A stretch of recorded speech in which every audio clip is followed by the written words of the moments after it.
जय श्री राधे। बोलो सतगुरुदेव भगवान की जय। आचार्य कुटी श्री धाम वृंदावन की जय। श्री कृष्ण मंदिरम दिव्य देश की जय। मेरी राधे तेरी तो लीला ने राली है, राधे मेरी लाडली।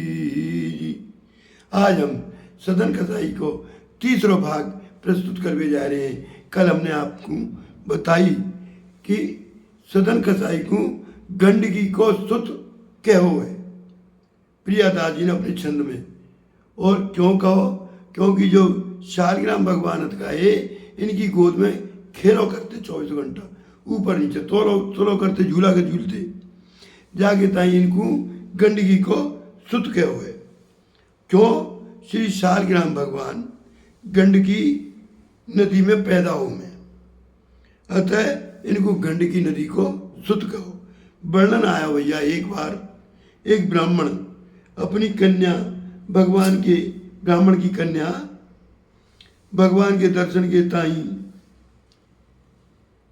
तप कर रही, दिनों रात जप करे, तप करे, साधना करे, आहार दृढ़, आसन दृढ़, भजन दृढ़। तो भगवान ने प्रसन्न है के दर्शन दियो कि हे बाले तू मनोवांछित वर मांग। तो कन्या ने जी वर मांगो, हे प्रभु आप नित्य पुत्र के रूप में मेरी गोद में कीड़ा कियो करो। भगवान ने कही, हे बालिका तुम जा शरीर को छोड़ के गंडकी नदी होगी, तब मैं शालग्राम रूप से नित्य तुम्हारी गोद में कीड़ा कियो करूंगा। कालांतर में गंडकी नदी भई और भगवान को जालंधर की पत्नी वृंदा के शाप से सिला है होनो परो, अतः वो शालग्राम रूप में गंडकी नदी में विराजे। वो गंडकी नदी मुक्तिनाथ के पहाड़ जो नेपाल में है, वह पहाड़ से निकली है और वो पहाड़ की शलन को एक विशेष प्रकार के कीड़ा काट काट के शालग्राम रूप में परिणत कर दी में। जहाँ संबंध में एक कथा आई है कि एक दैत्य काउ शुभ संस्कारवश भगवान के दर्शन के पवित्र उद्देश्य से तपस्या कर रहे हो। भगवान ने बाकू दर्शन दियो, अविष्ट वर मांगवे के ताई कही। तब दैत्य ने स्वभाव से प्रेरित है कि वर मांगो, प्रभु आप मुझे देख भी में बहुत सुंदर लगो, अतः मोकू आप खावे को मन कर रहे हो। आप तो मैं यही वर मांगू कि मैं आपको खाऊं। भगवान मुस्कुराए के बोले, देखो मुक्तिनाथ की सबरी शिला मेरो ही रूप है, मेरो ही स्वरूप है, अतः तुम कीड़ा बन के तुम उन्हीं शिलन को खाओ। आज वो दैत्य कीड़ा के रूप में मुक्तिनाथ की शिलन को काटत रेवे और भिन्न भिन्न प्रकार की आकार प्रकार की शालग्राम शिला बन जावे। देखो आपको दर्शन करावे। देखो जी शालग्राम भगवान की शिला जे गंडकी नदी से ही लेके आए हैं, मेरे गुरु जी ने वो ला के दी है। एक और बामें आई ये बात, बिन मांगे तासों तील्यो करे। श्री सदन कसाई ने पूर्व जन्म में शालग्राम भगवान की खूब सेवा करी थी, अतः जा जन्म में शालग्राम भगवान स्वतः उनकी राह में चलते हुए प्राप्त है गई। इन्होंने सुंदर चिकनों पत्थर को बांट समझ के उठा लियो और बाई को मांस तोलवे लगी। और चमत्कार कहो कि को कितनों मांस मांगे, बस बाई एक बांटते तोले सब उनको उचित मांस प्राप्त है जावे, न कम न ज्यादा। भगवान तराजू में तो उतरना ही नहीं चाह रही। काऊ ने 250 ग्राम मांगो तो 250 ग्राम दे दो, 500 ग्राम मांगो तो 500 ग्राम दे दो, एक शेर मांगो तो एक शेर दे दो।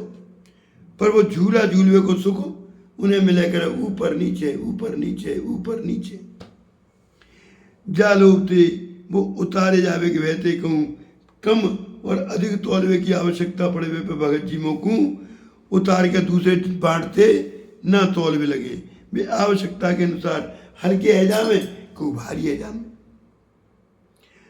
जहाँ से सदन कसाई को जयसोदा भई तो वे इनते बड़ो प्रेम करवे लगे। भरे दृग साधु एक आचार्य वैष्णव जो हम आपको पहले कथा सुनाया है तो उनको वो प्रिय लगी। उनको वो सालग्राम को ले आए और सालग्राम को लाके उन्होंने सेवा पूजा करी सपन दियो। सपन में वे भगवान ने कही मोकू वही लौटा गया तो भैया विवाह को लौटा गई कि प्रार्थना आई है अरे राम केवल प्रेम प्यारा और जान ले कोई जान सुनो गुणगान सचाइए। श्री सदन जी की तराजू में भगवान को झूला को सुख मिलो अतः सरल के प्रेम भरे बदन में सामगान को सुख मिलो। सदन कसाई बदन में उनकी करुणा हृदय की करुणा प्रीत प्रति को सह दर्शन हुए। जैसे एक छोटी सी लाइन आई है मैं तो अतई दुखित मुरारी। सब कसाई कह रहे भैया अरे मैं तो अति दुखित मुरारी मैं तो अति दुखित मुरारी पांच ग्राही पांच ग्राह कौन से कट लोभ दम क्रोध मोह। पांच ग्राही गजों ले उहारी मैं तो अतई और नाम गरीब निवारत यारो।